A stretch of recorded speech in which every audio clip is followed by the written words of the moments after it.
जब जब अधर्म बढ़ता है तो उसकी स्थापना के लिए परमात्मा का अवतार होता है।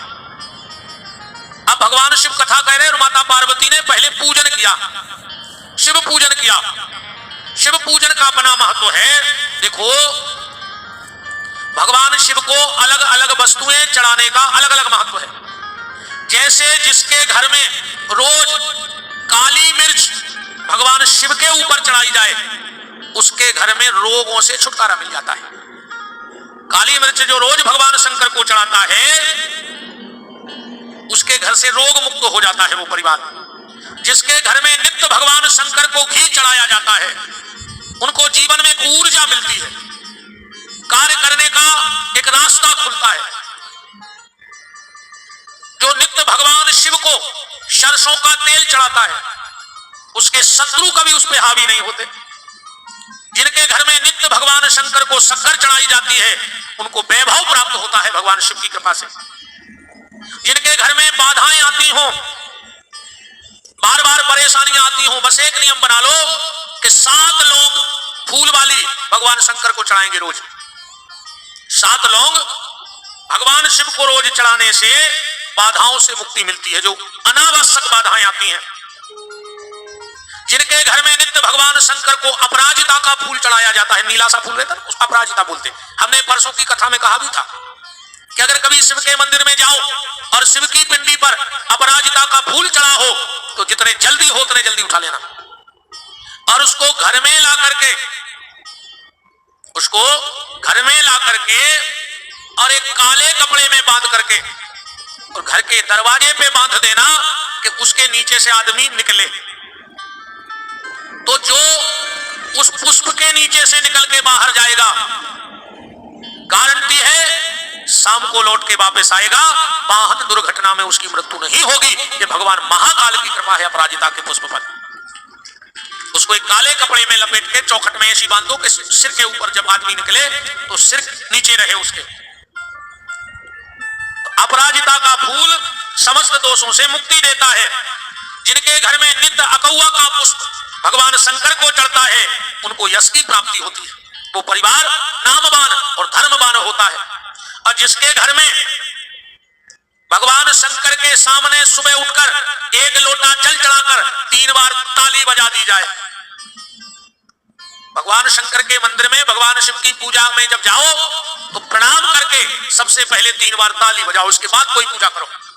जल चढ़ाओ, फूल चढ़ाओ, दूबा चढ़ाओ, पर सबसे पहले 3 बार ताली बजाओ, तो वो हर मनोकामना की पूर्ति करते हैं। जैसे भगवान नारायण बगैर गरुड़ के और बगैर तुलसी के भोग नहीं लेते। अगर गरुड़ जी ना बजे तो भगवान नारायण मेरे कन्हैया प्रसाद ग्रहण नहीं करते। ऐसे अगर ब्रह्मनाद ना किया जाए, गाल ना बजाए जाए, तो भगवान शंकर भी प्रसाद नहीं लेते। शिव जी के यहाँ भोग लगाओ, बेलपत्र रखो और गाल जरूर बजाओ। अब एक बात बहुत दिन से मेरे मन में चल रही थी कि लोग कहते शिव जी का प्रसाद मत पाओ। क्यों भैया? कि शिव जी का प्रसाद मत पाओ, शिव जी पे चढ़ा हुआ प्रसाद मत लो। अब लोग ये तो कहते थे कि मत लो, और उसका कारण नहीं बताते थे कि क्यों मत लो।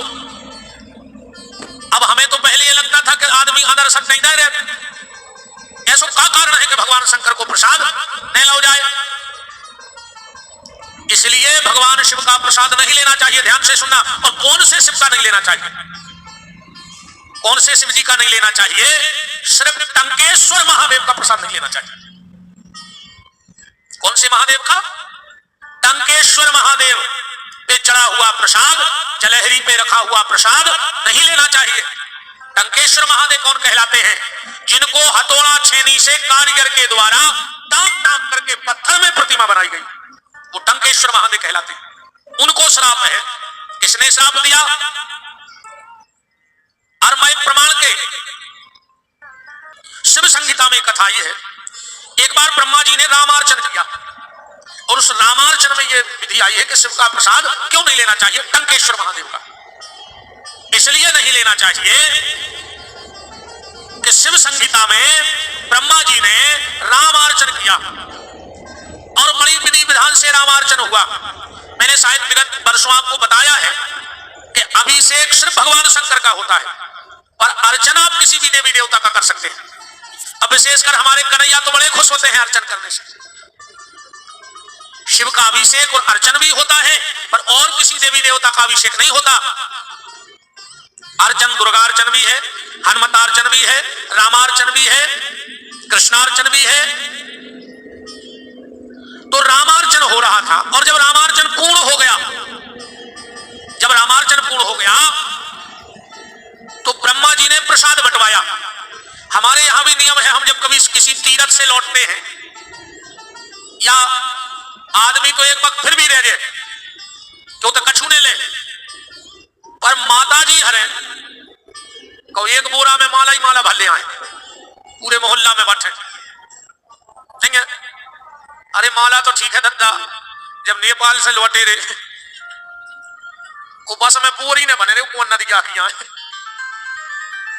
घंट की किनोई, अरे मार के चली खाओ। घंट की नदी में कहा बीच में रुके थे क्या? अरे बीच में हमारी बस रुकी थी दद्दा, हमसे पूछो। नहीं तो नहीं मान लो माता जी हर समय बोरी भरे पूरी लुड़ियां बीन मारी रो नदिया में आके। हमारी बताई खुदाई नहीं तो नहीं मान रहा, 2 थैला भरे हमने कह लिया, एक थैला तो हमने सीट में धर बगल में धर दो, कहेंगे हमने कहा हमारी सीट के धरो, मैंने खिड़की से पूरे ने नीचे फेंक दिया। अब उठाने तो हमें क्यों पारते? अच्छी बात है, ये श्रद्धा की बात है। तो ऐसी श्रद्धा सोई नहीं कहने का तो मन नहीं रहा, बोरी लाए हो ये पत्थरा धरे रे। अरे सालक राम जी लगा तब तक कौन नदी आके भी ले आए थे, उपैसे ने कर आए थे अपन कम से कम आधी सी रास्ता में, जहां रुके थे बीच में रुके थे, कहूं बसें रुक गई थी। आज भी अपने यहाँ नियम है, जब हम किसी तीर्थ को जाते हैं वहां से प्रसाद लाते हैं, तो जो भी हमारे प्रेमी परिजन परिवार वाले होते हैं तो प्रसाद पहुंचाओ थे। तो ब्रह्मा जी ने जब रामार्चन किया तो प्रसाद बांटने की जिम्मेदारी किसको दी? किसको दी? नारद जी गए प्रसाद बांटने, तो भगवान शंकर को प्रसाद दे आए। अब प्रसाद दे के लौट रहे थे, थोड़ी सी दूर चले तो माता सती मिल गई। माता सती ने कहा कहां से आ रहे हो नारद बाबा? गुरुदेव कहां गए थे? अरे बोले देवी तुम्हारे ही घर गए थे। क्यों? बोले हमारे पिताजी के हमारे घर में रामार्चन हुआ, उसका प्रसाद देने गए थे। तो सती ने कहा हमारा प्रसाद कहां है? हमारा प्रसाद कहां है? बोले आप तो घर में थी नहीं, तो हम आपका हिस्सा भी भोलेनाथ को दे आए। आप सती सब काम छोड़ छाड़ के घर की तरफ भागी, और जैसे ही पहुंची कहा भोलेनाथ हमारा प्रसाद दो। शिव जी बोले नारद ने तो हमें दिया था। बोले नहीं, नारद ने कहा आपका भी दे आए। शिव जी बोले देवी हम तो सब खा गए, जितना नारद जी प्रसाद दे के गए थे हमने सब पा लिया। सती को गुस्सा आ गई, बोले आपने मेरे हिस्से का प्रसाद पा लिया, जाओ मैं श्राप देती हूं, आज के बाद आपका जो प्रसाद खाएगा वो कुत्ता बनेगा। ये सती का श्राप है। इसलिए कहते हैं कि शिव का चढ़ा हुआ प्रसाद जा तो आप उन्होंने खूब सुनो कि ने खाओ चचे, पर काय ने खाओ चचे, काय ने खाओ चचे। आज समझ में आ गई? सती ने कहा आज के बाद जो भी आपका प्रसाद खाएगा वो कुत्ता बनेगा। कौन सी पिंडी का? बोले टंकेश्वर महादेव, जो पत्थर में टांक करके हथौड़ा छेनी से जो मूर्ति बनाई जाएगी उसका चढ़ा हुआ प्रसाद जो खाएगा वो कुत्ता बनेगा। बाकी जो स्वयंभू लिंग है, स्वयंभू लिंग किनको कहते? जो किसी के द्वारा बनाए न गए हो, स्वयं पृथ्वी फाड़ के प्रकट हुए हो। जैसे 12 ज्योतिर्लिंग, ये किसी के द्वारा बनाए नहीं है, ये स्वयं प्रकट है। मैंने जब यहां से पुराण कहा तो आपको